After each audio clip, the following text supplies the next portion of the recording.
What is going on, YouTube? It is Primitive here, and today I'm going to be bringing you the deck list that I used to get top 32 this past weekend at the Monroeville, Pennsylvania Grand Open.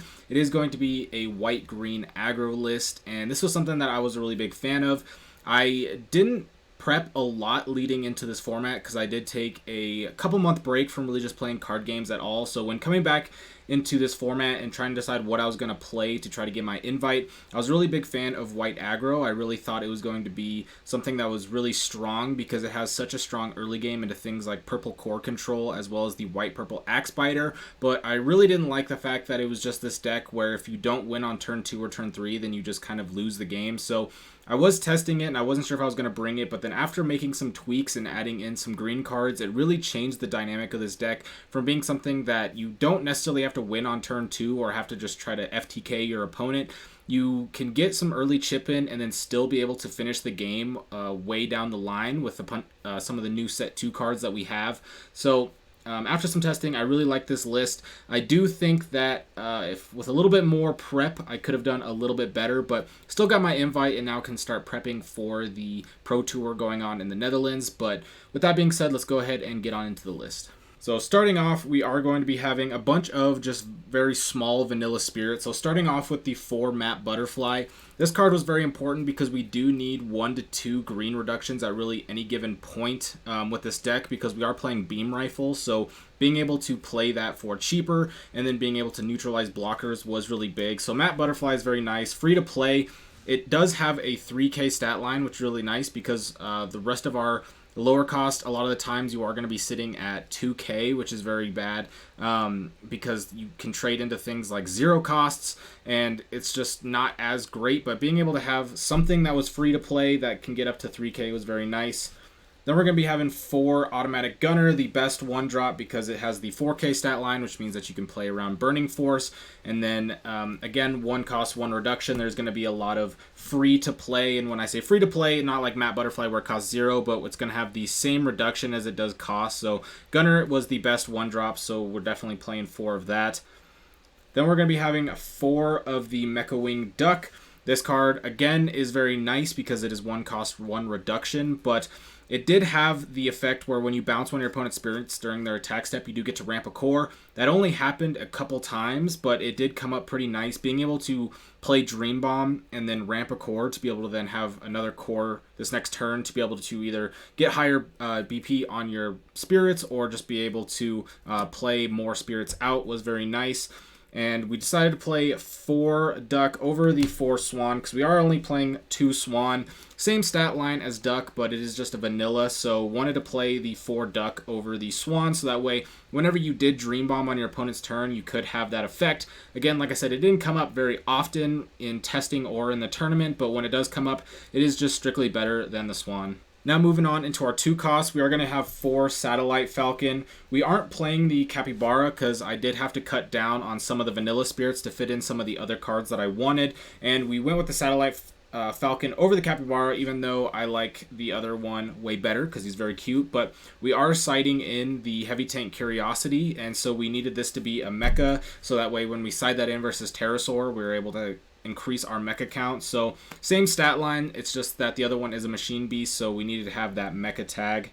Then we have 3 Librarian. Decided to go with 3 over 4, even though this is kind of a staple 4 of, but I just noticed that when you have 2 of them in your hand, they're not super great just because you can really only bring the soul core back once unless you're regaining. If you are regaining with double Librarian on the board, then it is very nice, but a lot of the times once you have a Librarian on the board, you don't necessarily want to play another one. So I just decided to go with the 3 Librarian. It did work out. There were a couple times in testing where I was considering going up to 4, but I have no complaints with it. At 3, I saw it consistently enough, and then I dropped down on the times where I had 1 on the board and 1 in hand.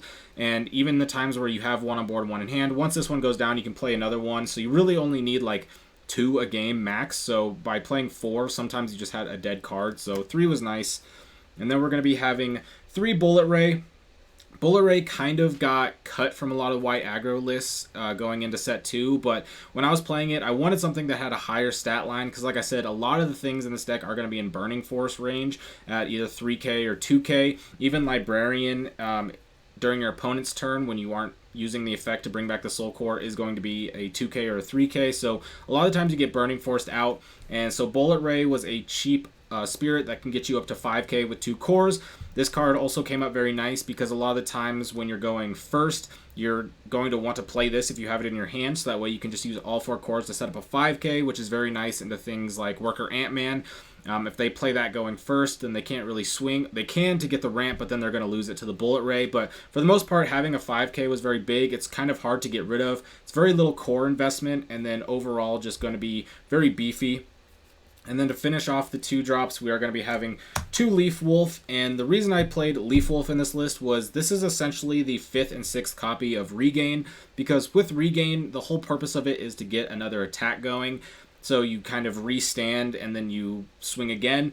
But Leaf Wolf gives you another avenue to do that, because there are times where Regain is kind of a dead card. For example, let's say you have 3 spirits on board. You swing one time, your opponent blocks, and then they Burning Force the other 2. Well, in that scenario, you're not going to be able to regain because you only have 1 spirit now. But if you have Leaf Wolf, and they're at like 1 life, or you're trying to pop Ice Shield, at that point you can use the cores on the spirits that were destroyed to be able to swift out the Leaf Wolf, be able to swing. It's also very nice if you have 2 spirits on the board, so that way if you swing 1, they're going to be able to block the first one, and then if they win the block or they trade, then you only have 1 spirit on the board, so you're not going to be able to regain. But in that scenario, once again, you can use the cores on the spirit that was destroyed to be able to swift out Leaf Wolf. Now, this card came in clutch a lot of the times in testing, but in the tournament, it actually never really came up. I still think it's worth playing, and it's very strong, but that was the one thing that I noticed, where Leaf Wolf was very, very strong in testing, but it didn't come up at all in the tournament. I did play it a couple times, but never in the way to where I kind of said where you want to use it as a regain. I kind of just used it either to, if I only had spirits that were free to play, then Leaf Wolf I'd play out just to bump up Librarian to pay the Soul Core, so that way you can get her up above Burning Force. There was one time, round 1, where I got Exhaust Nexus and it cleared my board, and I decided to just go ahead and play the Leaf Wolf after the Exhaust Nexus, mostly because I knew that the next turn I was going to dump out my hand, so I figured I would just use the cores during my opponent's turn, so that way I had the cores during my turn to play everything in my hand. But this card was very strong, didn't come up too much in the tournament, but I am a big fan of Leaf Wolf in this list. Now to get into the rest of the spirits, we are going to be having 3 Pegasusion. This card was very strong versus purple because you don't get hit with things like Mordred and Beldegor, which are very annoying. It has armor red as well, so that means that they can't hit you with Volcanic Break or anything like that. And Pegasusion is one of your better regain targets versus purple, because you can swing this and then they can't really do anything to it. They can't deadly balance it. They can't core theft it or whatever. And so then once you swing out, then you can regain this. Swing again, and they can't really do anything to it besides like Dream Bomb, which didn't happen, I think, at any time. I don't think my Pegasusion ever got Dream Bombed in the tournament, and I played purple or white-purple Axe Spider pretty much every single round, and so Pegasusion was very nice. At 4, it was kind of clunky versus anything that wasn't Pterosaur, which we're going to see when we get into the side deck that I am side decking a 4th one. But as far as in the main deck, this was very nice because it's very hard for a majority of the main decks to really get rid of it. So you can either have it as a 4K that you're just swinging, and then once it's exhausted, you again, if they try to go wide, you can go ahead and block if they have 2 or less cores. But also being able to just get this up to a 7K made it so a lot of things can't really block. So that way you can just swing with the 7K, and then they have to core everything up above 3 cores or more to be able to actually get attacks through. So Pegasusion was very nice. Next, we're going to have 4 Valkyrie Mist. This card is absolutely insane. With 3 reductions, you're only paying 1 core to play it, and then you bounce any spirit that costs 7 or less.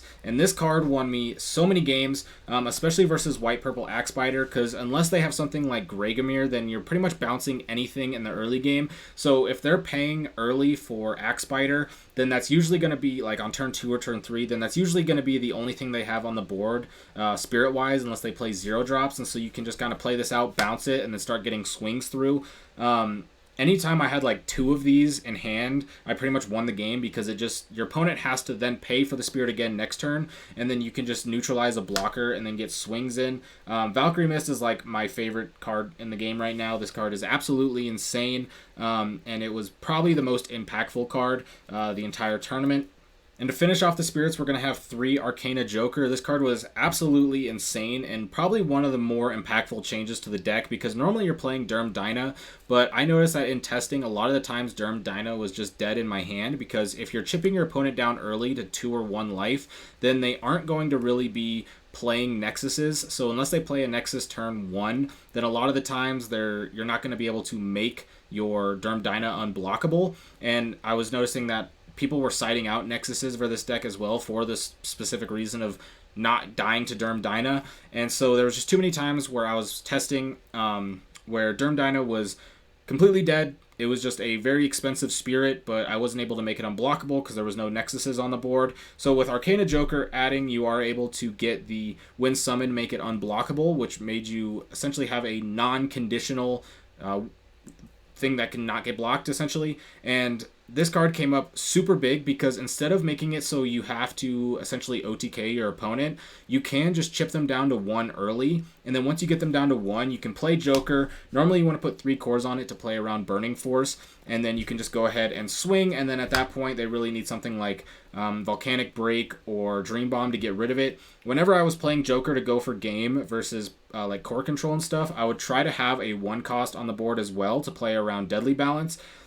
Sometimes they would core theft, but I always felt like if they were paying 3 cores or 3 cards off the core theft, they're essentially minusing 4 in hand, and at that point they're going to have such little resources that you're probably going to be able to get through for game anyway. And then of course you do have the ability to loop Jokers. If when attacking, you get to activate the effect of another Oathlander, so with 2 of them on the board, you can just keep making them each other unblockable. And that was really big. I did loop Joker one of the rounds versus White Purple Axe Spider, and that was what got me through for the game. And so Joker was just so much better than Derm Dyna and really changed this deck from being something to where you have to OTK your opponent to where you can just kind of, if you get them down to 1, then really all you need is a Joker to try to go for game. And then a lot of the times you can kind of expend all your other stuff in hand, whether that's spirits, to try to get through their blockers to go for that last damage, and then they're going to have to use things like Burning Forces or any other removal, and then once you get through all of that, you can just play the Joker and get that last damage in. So Joker was huge. This card was very, very nice. Now to get into the magic, we are going to be having 4 Regain, of course. This is kind of a staple in white aggro, but with this build that I was playing, because we are playing the beam rifle, a lot of the times Regain kind of felt not as good in this specific build, especially versus White Purple Axe Spider. It felt like in that match, if you had 2 Regain in hand, then you essentially just have a dead card because you're never really using more than 1 Regain a game anyway, unless you're using it defensively to like block. So the one change that I would make to this deck is I would probably cut a Regain for something else and just play 3. It is a very strong card for white aggro, obviously, but at 4, it did feel like it was a little clunky. There was too many times in the tournament where I had 2 in hand, and I would use max 1, so that means I just kind of had a dead card in hand the entire time. So kind of with the same reasoning why I went down to 3 Librarian, I'd probably go down to 3 Regain. The only time where I used 2 Regain effectively was during one of the rounds with the White Purple Axe Spider. I was able to have double Regain in hand with 3 spirits, and I was able to OTK them, which was nice, but that was something where that doesn't happen very often, and so outside of that scenario, I think 3 Regain is just better. Then we're going to have 3 Dream Bomb. Only playing 3 over 4 because I wanted to make room for the 4 Beam Rifle, which was just way more impactful and way more important. So Dream Bomb is very nice. Being able to bounce big spirits like Elephant or Elk, things that could be very annoying, or just being able to bounce things like Axe Spider. It also gives you the ability to where if your opponent is starting to swing in, you swing out, and then they have 5 spirits and you have 5 life. They can swing you down to 1. You can Dream Bomb. Now all their spirits are tapped out, and you can try to go for game. I did have multiple times where essentially you would put your opponent on a clock to where it was one of those situations where they would have to go for game versus me, or else I would have game versus them. And so things like Dream Bomb and Beam Rifle were really nice at being able to kind of bait them into swinging in, and then you just tap out all their spirits, and then you go in for game. So Dream Bomb was nice. I would probably consider going to 4, maybe cut the Regain for the 4th Dream Bomb. There were a couple times where having another Dream Bomb would have been very helpful and would have made games a lot easier. But for the most part, 3 Dream Bomb is fine. It is a card where if you have 2 of it in hand, it can be kind of clunky and you kind of slow the game down a little bit. It is still very strong at being able to finish the game, but with 2 Dream Bombs, sometimes it is a little bit slow. So that is something to consider, but I think 4 Dream Bomb is kind of another staple in white aggro, so you could definitely consider using it at 4, but I was fine at 3. There were times in the tournament where having another Dream Bomb after I used the first one would be nice, but even if you put it up to 4, it wouldn't have guaranteed that I drew it. So regardless, just 3 Dream Bomb to make room for the Beam Rifle, which is going to be the next card that we're playing. 4 Beam Rifle. This card was super insane in the entire tournament and testing. This card was what kind of made me want to play this deck at the tournament, because with the green reductions that you have, you're essentially paying 3 or 4 for this to tap down 2 of your opponent's spirits, which means that you're essentially neutralizing 2 of your opponent's blockers to be able to get through. And then I had a lot of games where being able to Beam Rifle 2 turns in a row would just win you the game by either popping Ice Shield or just going for game, or a lot of times you can get them down to 1. You'd be able to have like Beam Rifle Joker. You'd Beam Rifle, get them down to 1, and then next turn you would play the Joker to go for game. So Beam Rifle was very nice. Leading into the event, I was considering going down to 3 because there were times where having multiple Beam Rifles was again kind of clunky, but during the tournament, after the tournament I guess I should say, I would not cut it at all. This card was really what won me so many games. Being able to just Beam Rifle 1 or 2 times in a row to be able to push damage and then follow it up with Joker was essentially the defining game plan a lot of the time. So Beam Rifle was very nice. And again, Matte Butterfly isn't the only reductions that we have, because the last magic that we are playing is going to be 3 the Ant Strike Back. When your opponent destroys your spirit, you're able to summon out 2 Ant tokens exhausted. So with playing this out, you'd essentially burst, they would destroy your spirit. You'd be able to get 2 spirits on the board without really having to play any more cards from your hand. And then you'd have 2 green reductions for the Beam Rifle. So let's say you have this set, you swing, they go for Beldegor, you play this out, you have 2 more spirits on the board to be able to push damage, and your Beam Rifle is only costing 2 now. So Ant Strike Back was very nice. I was playing it at 4 and decided to cut to 3 because there are just too many times, like, this card is very nice, but in some matchups it's not super amazing because the Ant tokens can only be 1,000 and you can't level them up or anything. So going too crazy on the Ants kind of felt inefficient, but at 3 it was very nice. It's not a card that felt incredibly necessary to win the games, but it was something that just was nice because then you could play around into things like Beldegor or Mordred and then be able to have more spirits on the board to just be able to try to get your opponent to block or be able to push damage or just reduce Beam Rifle. But that is the main deck. This is all the magic here. It was very nice. I do like going up to the 4 Beam Rifle, adding the Ants. Having more magic in this list was very helpful because I felt like the times where you only drew spirits, you would essentially just lose really any matchup that you were playing. So having more magic kind of gave you more versatility in the deck. But we'll go ahead and get on into the side deck right now. Alright, so now getting on into the side deck. We're going to be starting off with 3 Heavy Tank Curiosity and 1 Pegasusion. This was essentially for Pterosaur because in testing, Pterosaur was the matchup that felt the closest, I guess. And so I wanted to tech for it. And so we're playing the 3 Curiosity because it is with 2 reductions. It only costs 1 core to be able to play out, 2 cores to make it level 2, which is a 4K to get outside of Burning Force range. But being able to have this out with things like Automatic Gunner and the Satellite Falcon made it so you were much less weak to Volcanic Break, Burning Force, Nexus Hazard, things like that. I didn't know exactly what to side for Pterosaur. This is just what felt the most useful. And then the 4th Pegasusion was just nice because you get Armor Red, and then you're also able to get a 7K, which can swing through. And it also makes it so your opponent has to core up a lot of their spirits to be able to push damage. And so they can't just go like OV, Rain Needle, or whatever, and have them at 1 or 2 cores and go wide and try to go for game. And so having the Armor Red, having the ability to block some damage, and then also being able to make it 7k to swing over things like Dino Man or whatever is very nice. So these were the final 4 slots in the side deck. I essentially had 6 cards in the side deck chosen already, and then when deciding what I wanted the last 4 to be, I just wanted to be for Pterosaur, and this is what I found to be the most effective in testing, so was a big fan of this. Next up, we're going to have 2 Angelic Pressure and 2 Rotting Swamp.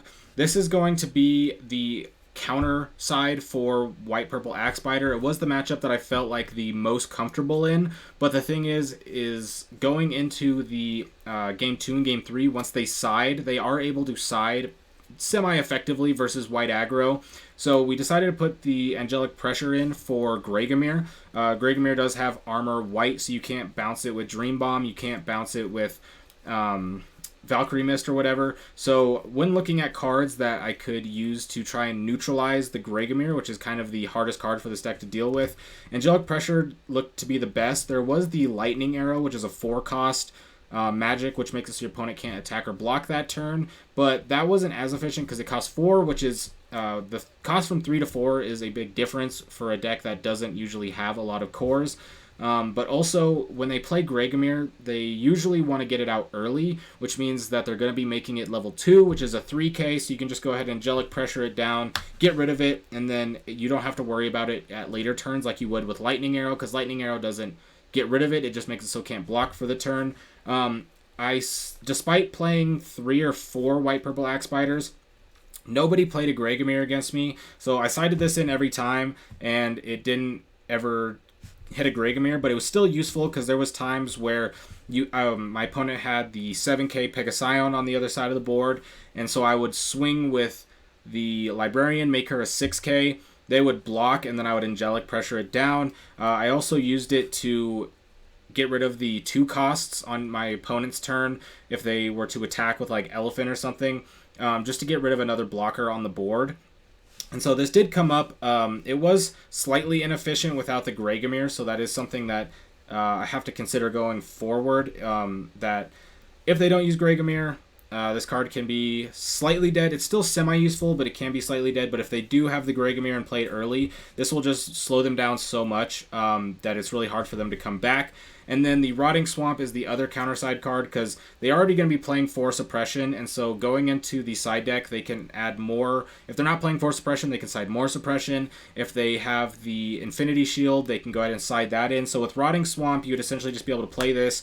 You would swing, they would block, delete your spirit, you would draw a card, and then you'd swing again, then they'd play the suppression, and then you'd lose 2 spirits, but you draw 2 cards, so you'd be able to essentially get more value. It wouldn't just be this thing where if they have a couple suppressions in a row that you would just run out of resources in hand. You'd be able to keep refilling resources, and with how many spirits are in this deck, you'd be able to replenish your spirits, or you'd be able to hit things like the Beam Rifle, which would be able to tap your opponent's spirits down, which means that they would have to suppression and only get 1 deletion instead of 2. So these were just the White Purple Axe Spider anti-side cards, because during game 1 I felt very favored, but going into game 2 they can side better than I could essentially side. So these were just the cards that I found to be the most efficient. Rotting Swamp was super insane in testing, and despite siding it in, I actually never drew it, which was interesting, but I lost 1 White Purple Axe Spider, 1-2,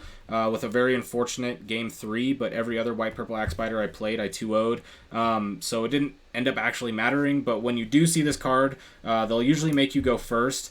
And so if you go first, you could just play this, and then going into your next turn, you just play a bunch of spirits, you start swinging out, and then if they destroy stuff, then you're going to have to then you're going to be able to draw, or they can Burning Force it, which is also kind of a win for you, because if they Burning Force this, that means then they have 1 less Burning Force to be able to hit 2 of your spirits. So either way, Rotting Swamp was very good. And then the last side card is going to be 2 Starblast Draw, which was just for purple core control. I felt like that was just going to be the White Purple Axe Spider and the core control. I felt like were going to be the 2 most popular decks, and then the third was going to be the Pterosaur. So I just wanted to side for those, even though with the purple core control and the White Purple Axe Spider, I felt favored game 1. I still wanted to try to side to win more, essentially, because if they're going to be siding for me, then they're going to raise their ceiling, and so I wanted to do something that would help raise my ceiling. Starblast draw was just essentially you just set it. They play Beldegor, they play Mordred, they play whatever. You get to draw 2 cards, or you can pay the 4 cores to be able to draw 4 cards, and then at that point you're essentially making 1 card into 2, and it procs so efficiently and so frequently that you're essentially always getting draws off this.